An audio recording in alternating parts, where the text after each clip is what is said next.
பாதுகாத்து நடத்தி கொண்டு இருக்கிறார். தேவன் என்ன சொல்லி கொடுத்திருக்காருன்னா, நம்ம செய்யற வேலையில ஜாக்கிரதை இருக்கணும். அது ஊழியமா இருந்தாலும் சரி, உலக வேலையில இருந்தாலும் சரி, ஜாக்கிரதையாக செய்யணும் சொல்லப்பட்டிருக்கிறது. நீதிமொழியின் புஸ்தகம் 22ஆம் அதிகாரம் 29ஆம் வசனம், தன் வேலையில் ஜாக்கிரதையாக இருக்கிறவனை கண்டால் அவன் நீசருக்கு முன்பாக நில்லாமல் ராஜாக்களுக்கு முன்பாக நிற்பான்.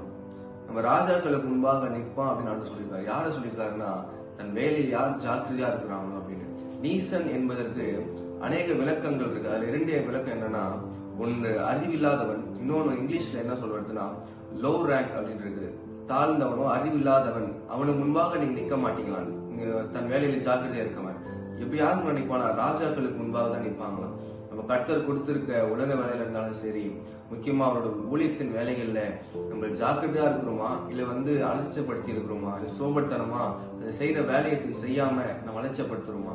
நம்ம யோசிச்சு நம்ம மனம் ஆண்டர்கிட்ட ஆண்டர் கொடுத்த ஊழியத்தை நம்ம அலட்சியப்படுத்திட்டு சபையில கொடுத்திருக்க பொறுப்பு நம்ம அலட்சியப்படுத்துறோம் என்றால், தேவன் நம்ம இடத்துல விசாரிக்கிறோம் கணக்கு கேட்பார் ஆண்டவர்.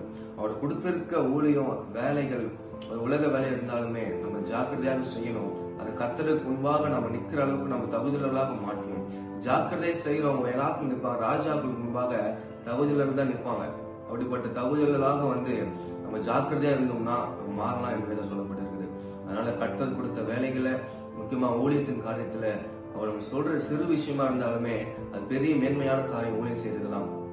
ஆனா சின்ன ஊழி தான், சின்ன காரியம் செய்ய போறேன், 1 நிமிஷம் தான் நான் ஊழியம் செய்ய போறேன், 1 நிமிஷம் தான் வேலை, நான் ஒரு சர்ச்சில் போறேன்னா அப்படி யோசிக்காம அந்த 1 நிமிஷத்தை பெரிய மேன்மையுள்ளதான் நம்ம பார்க்கணும். கர்த்தருக்குரிய காரியம் ராஜாவுடைய வேலையில செய்ய போறேன்னு சொல்லிட்டு அந்த ஊழியத்தின் விஷயத்தில் நம்ம பாரப்பட்டு முழு மனதோடு செய்தோம் என்றால் நம்ம ராஜா இயேசு கிறிஸ்து முன்பாக நம்ம தைரியமா நிற்க முடியும்.